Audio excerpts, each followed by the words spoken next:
in his first epistle, the Apostle John takes us to the source and the summit of our identity in Christ, that we are children of God.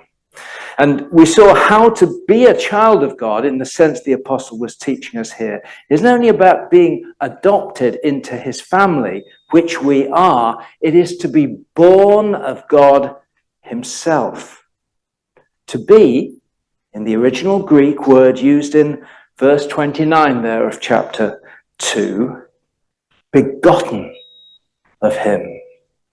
And that is what we are, says the apostle in verse 1, chapter 3. And then to press it home, he repeats it again in the following verse with added emphasis. Now we are children of God. Not then, it's not some future prospect. Now we are children of God. That person sitting in this precise location, this body, on Saturday morning, the 12th of November, 2022. Yes, you are the child, a child, born of him, begotten of the creator of the worlds. He wanted you. Well, today, as I promised last night, we're going to take a closer look at some of the ideas around identity in the cultural waters we're swimming in. We're going to spend some time doing some cultural analysis, quite a bit of time actually, and then return to think how we use this teaching of the apostle to help us live distinctively in this culture. Okay, so how would you summarize what's going on in the world around us now? Here's what the American philosopher Michael Allen Fox thinks. Quote, he says, "We live in an age of self-obsession. Everywhere we look," he says, "we encounter a preoccupation, an absorption with self-interest, self-development, self-image, self-satisfaction, self-love, self-expression, self-esteem, self-compassion, self-fulfillment, self-help. The list goes on," he says. And he's on to something, isn't he? I think nothing captures the cultural zeitgeist quite so much as the phrase, "I identify as." This phrase has entered the mainstream so rapidly, it's easy to forget that until yesterday, until recently, your identity was largely something that you were. You were a mum, a musician, a doctor, a Christian. Today, however, rather than being something, people identify as something. I identify as a woman. I identify as working class. I identify as pansexual. I identify. Now, of course, it's never been easy to answer the question, who am I? But today, the answer seems to be, I'm anything I want to be. Anything I choose to be. This is the sovereign self, everybody. It's not just the self in search of self-improvement or self-esteem, self-worth. It is the self in search, indeed in claim of sovereignty over itself, over reality, over God's creation. What did the serpent whisper in the ear of Eve? You shall be as gods. You shall be as gods. I identify as. I have the right to invent, to reinvent, to define who I am. Of course, which may be fine, it may be fine, except the scale of our self-absorption and the transitoriness of identity today. You know, I may identify as pansexual, but who knows what it'll be tomorrow. The transitoriness, and perhaps some of the issues we're witnessing in mental health today, suggest that this project, everybody, I identify project, isn't going especially well. So here's how I'm going to approach this as we try to grapple with what's going on around us.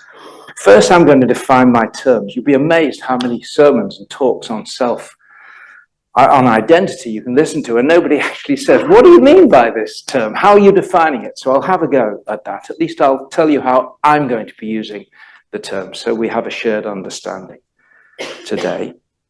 And then second, I'm going to ask how we got here to this cultural moment that we're sitting in. What's been the main strands in the history of ideas that led us to this point?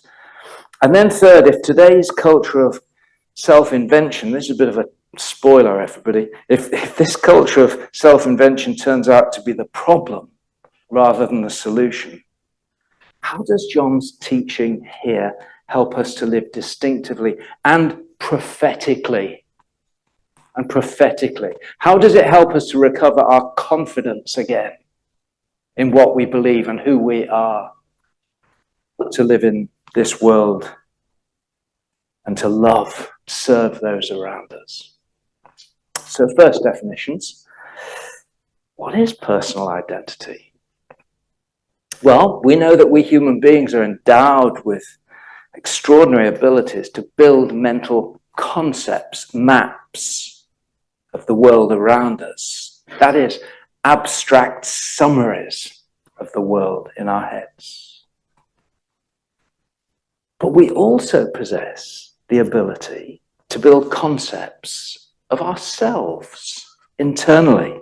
For example, ideas such as, I am a kind and thoughtful person, or I'm a reliable, conscientious doctor. A personal identity then is simply that. It's a self-concept. It's the idea we hold of ourselves in our minds.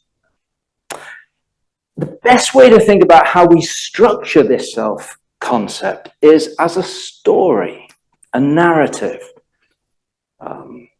Philosophers, Alistair MacIntyre, for example, in Oxford, speaks of human beings as narrative animals. We are storytelling creatures. And, we tell the story of me as well, consciously and subconsciously. In our minds, we put together the different bits of our story, our background, our job, our personality, our faith, to build a narrative, a story of ourselves.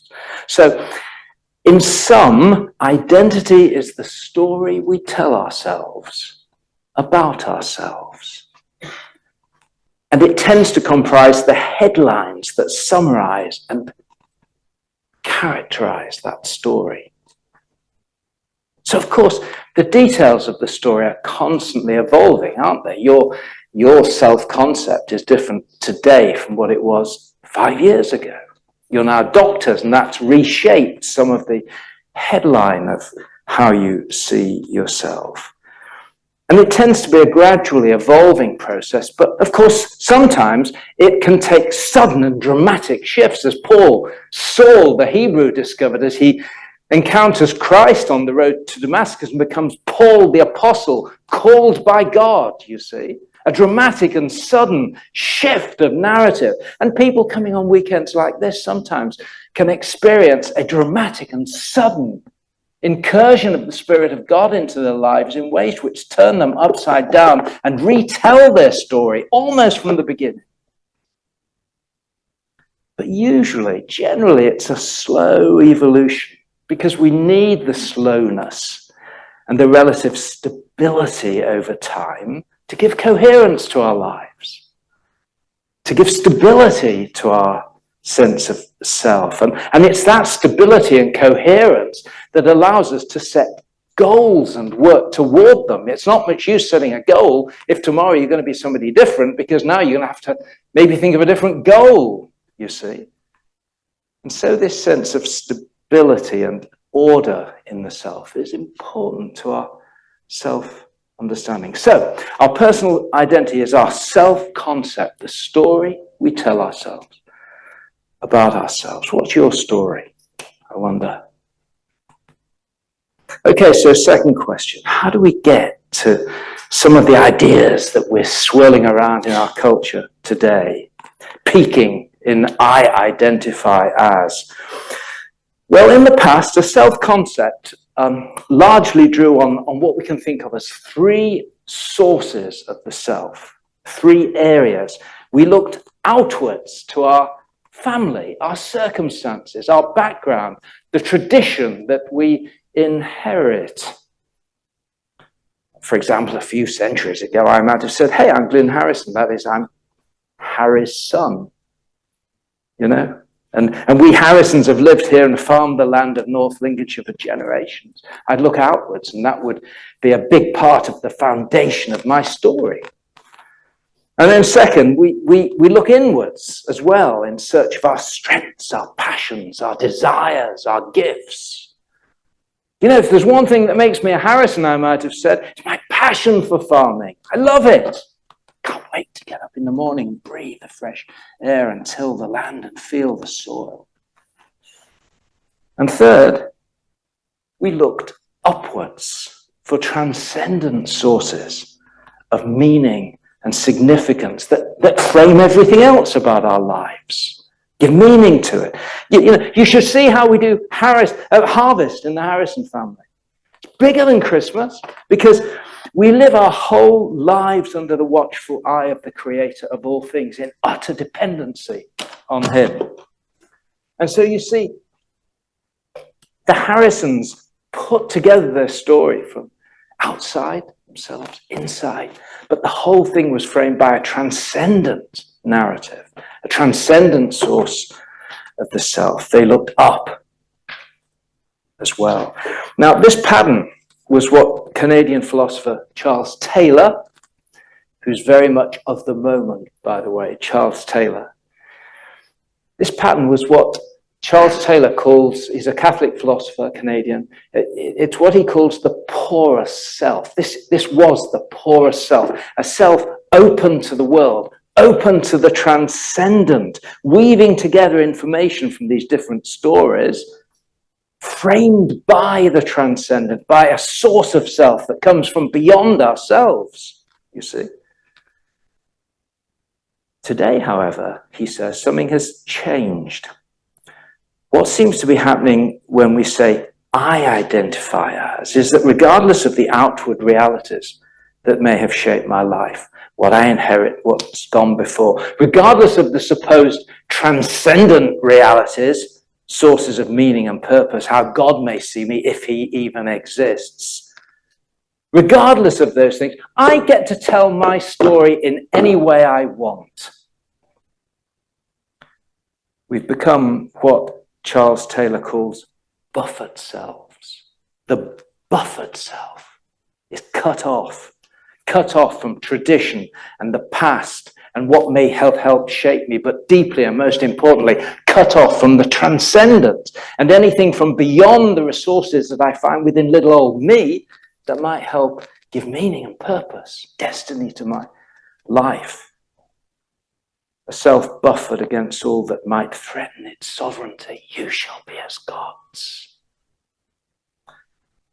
And in its most extreme iterations, a self that says if reality doesn't line up with what I assert, it's reality that needs to change, not me. So what lies behind this shift? Actually, a number of cultural trends. I want to focus on the history of ideas. And to do the job properly, we need to go right back to Gnosticism that rings a bell here, doesn't it? Escape from the body, from the world of reality, into an inner world of transcendent secrets. But we should acknowledge the influence of philosophers and thinkers like Jean-Jacques Rousseau and Karl Marx, Sartre, Michael Foucault. And if you want to dig into this, I'd really recommend Carl Trueman's book, The Rise and Triumph of the Modern Self. I was privileged to listen to him on Thursday night. He's a brilliant mind in the States, a great analysis of culture, historian, philosopher. And lucky for us, he's recently released a dummies version of that book. And it's called, anyway, Google Carl Trueman in Amazon. You'll see his most recent version. I think Strange New World. That's what it is. I'd really recommend that if you want to do a bit of digging around in the philosophy here. But we're going to do a bit of digging around just now, but don't worry. it's me doing it, so it's not going to be particularly high order philosophy. But I want to just focus on one philosopher, the German Friedrich Nietzsche.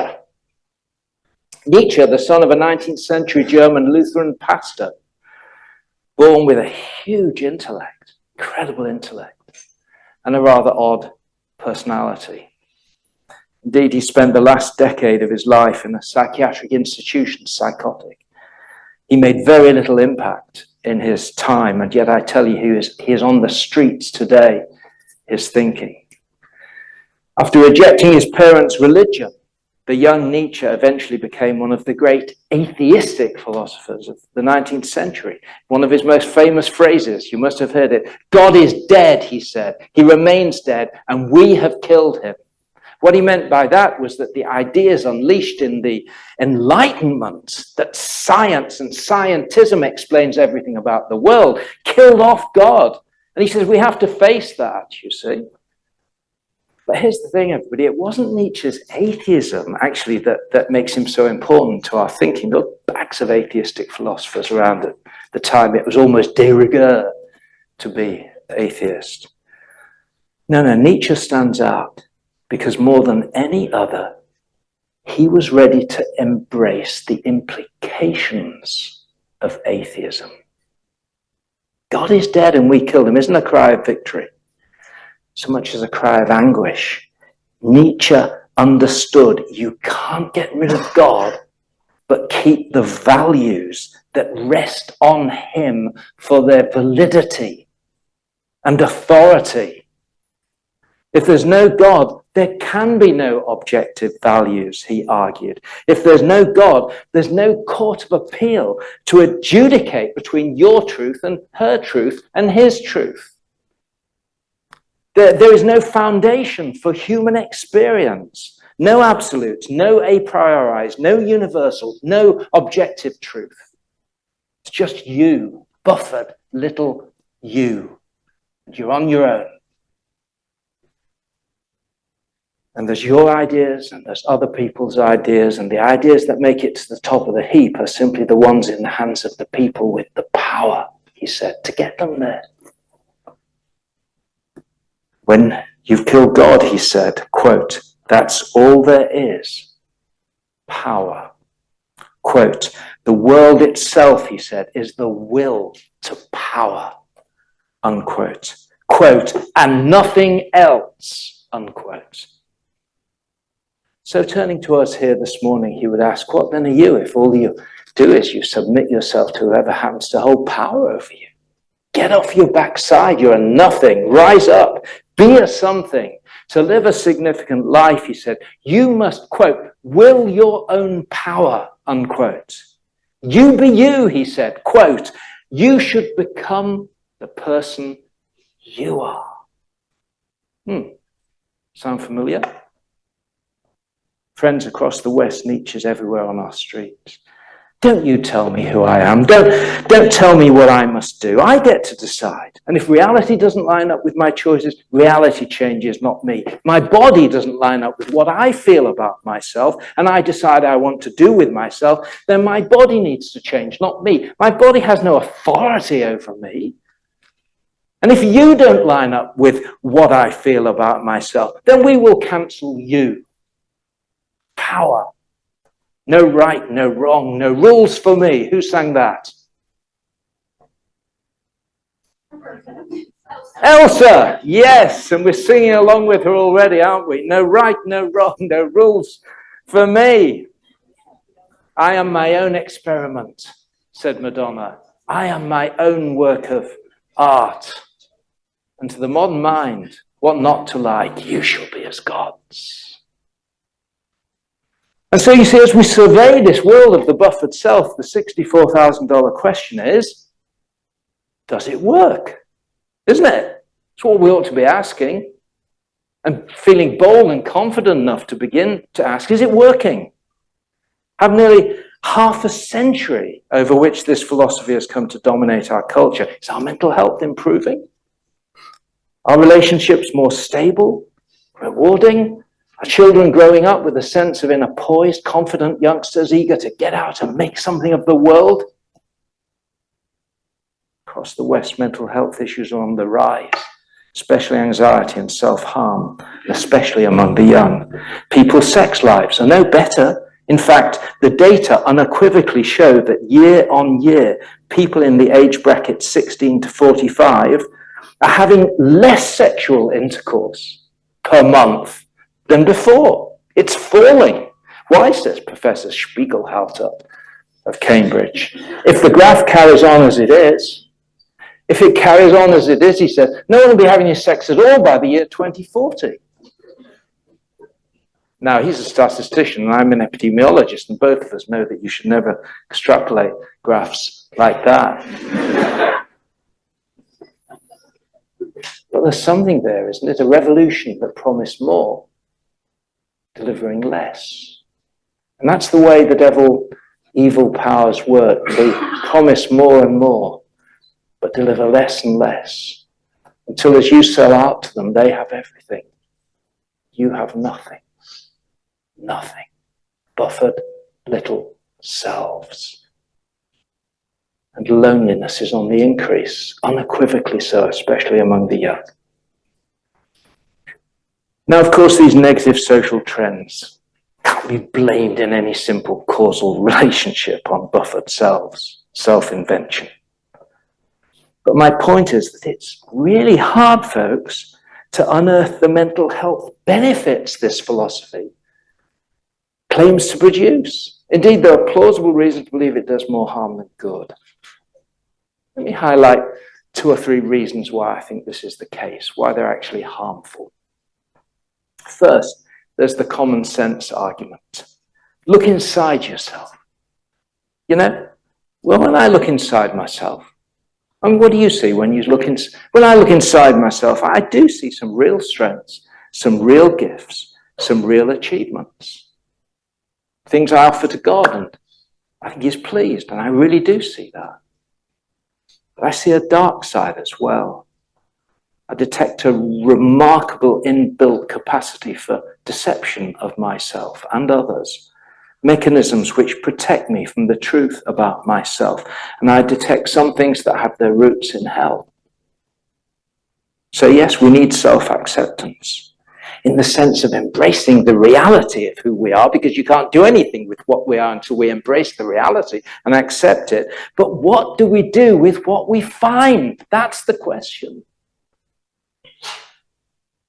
And you know, I sold my car about 3 years ago, and I went to one of these we buy any car things, you know, and they promise you like zillions for this battered old car, and then when they look at it, you know, you go home with tuppence. And I was beaten down by this young chap, let's call him Alfredo, and he was very pleased with himself at the end as he was preparing to get the check ready, the small check ready, and typing this up in his system.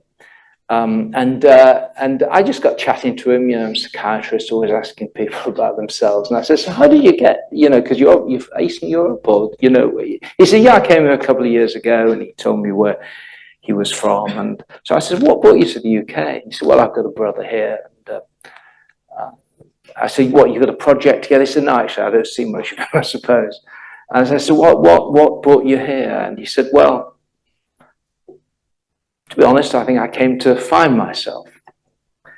And then I said, but what happens if when you've found yourself, you don't like what you see?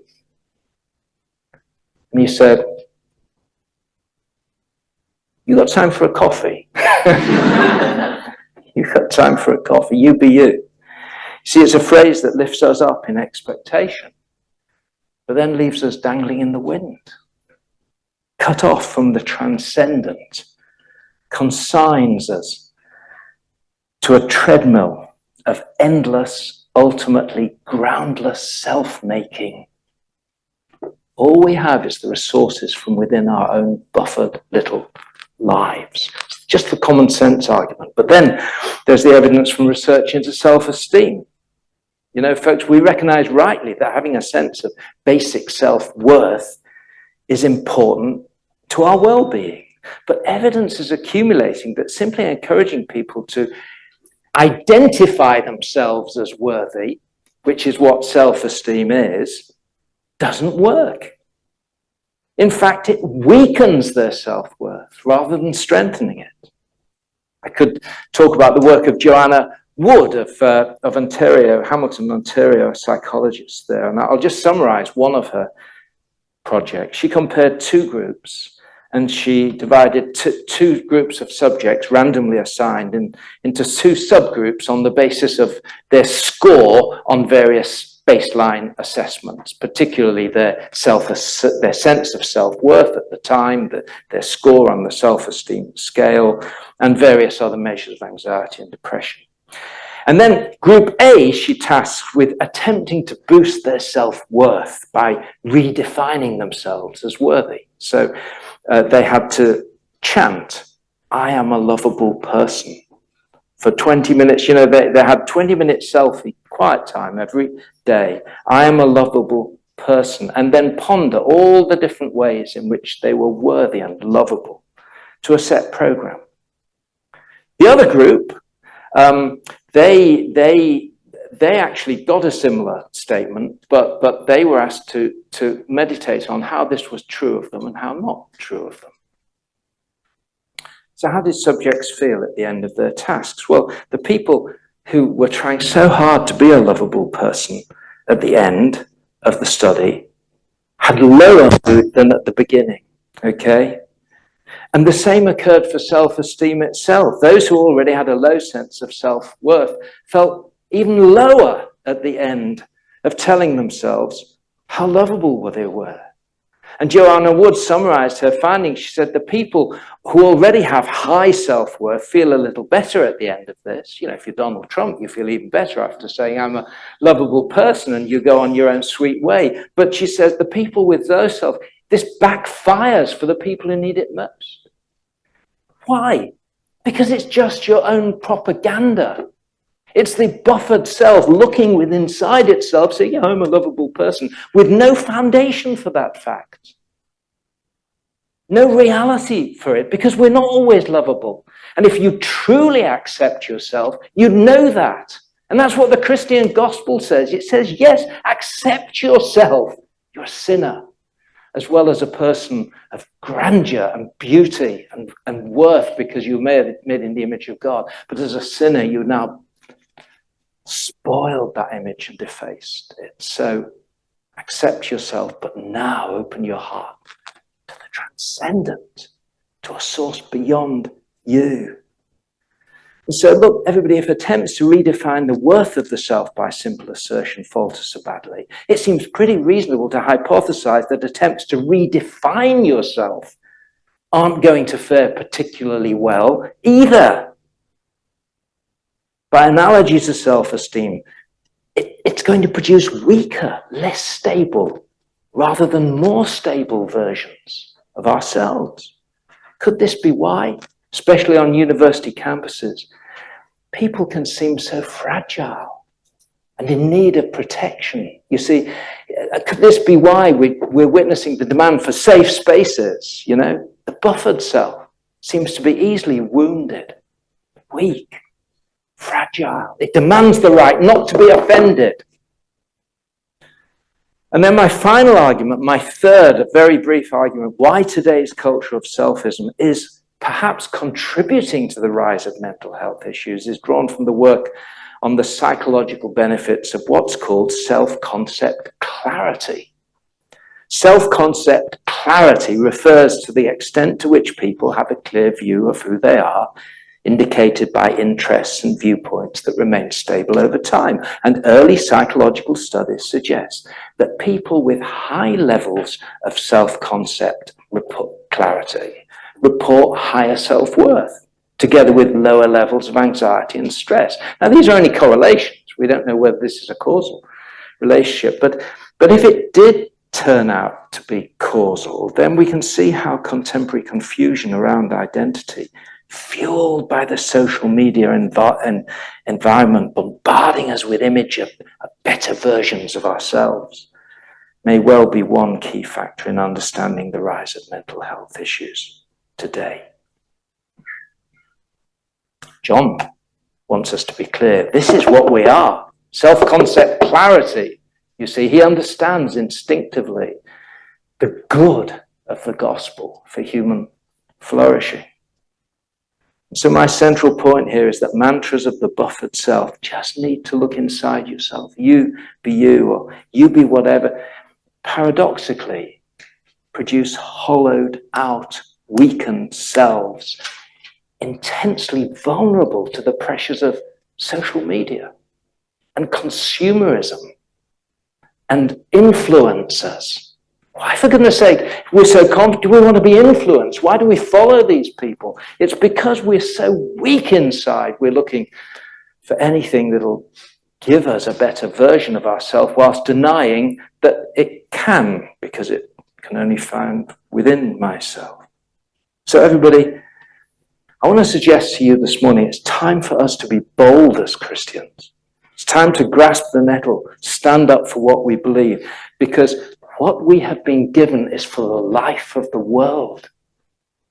It's for flourishing. To tell the world, you don't have to go looking for your identity from within. Oh, guys, so thin, ephemeral. You, identity, cutting yourself off from the God of the world who reaches into your life and wants to make something of your life. We don't have to go looking amongst our peers for opinion formers and influencers and the people pulling the levers of our consumerist society. Be bold, folks. We have a better story. Look up. For as many as received him, they too shall be called children of God. That is what we are, returning to our passage, insists John in verse 1. And to flourish is to live in harmony with what we are. Which brings us back to this passage. For we Christians, our identity is not rooted in our achievements or our status, which I'll talk about tomorrow in more details, because if it's not rooted in our achievements, we do have to think about, well, how do I think about my achievements then? Okay?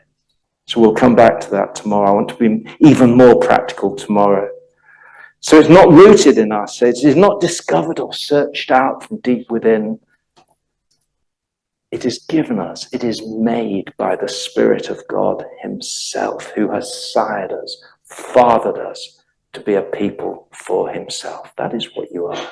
Clarity of your concept, says John. Now, be who you are. Live lives that anticipate the full reality of that. And what does that look like? Verse 2. Looks like Jesus. Dear friends, now we are children of God, and what we will be has not yet been made known. But we know that when Christ appears, we shall be like him, for we shall see him as he is. That's the trajectory we're on. That's the work we're embarked on. That's what we have to anticipate now, to look like Jesus.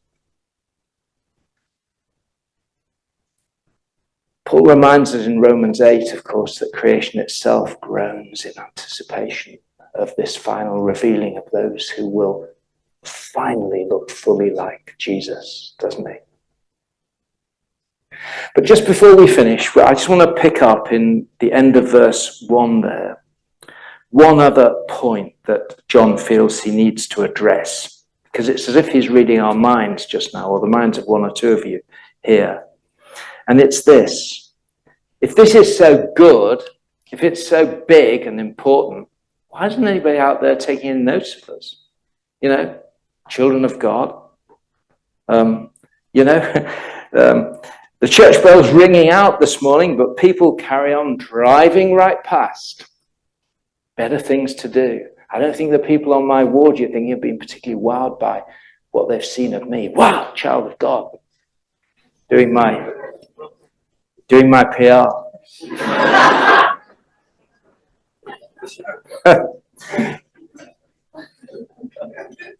So why don't people see a child of the living God? Because, says John, there it is, verse 1, the reason the world does not know us, didn't know him. Do you think that when they rejected the Saviour of the world, when God himself moved among us, do you think they'll see his children? By implication, he's saying, say they will reject you as they rejected him, which strengthens his underlying point that we started with. Continue in him. Hold firm. Hold fast to your faith. That's what he wants us to do. That's what he wants this great doctrine of what we are to buttress who we are. People who persevere in anticipation of the day when all that we truly are will be finally revealed and all of creation will be renewed with the renewal of our bodies.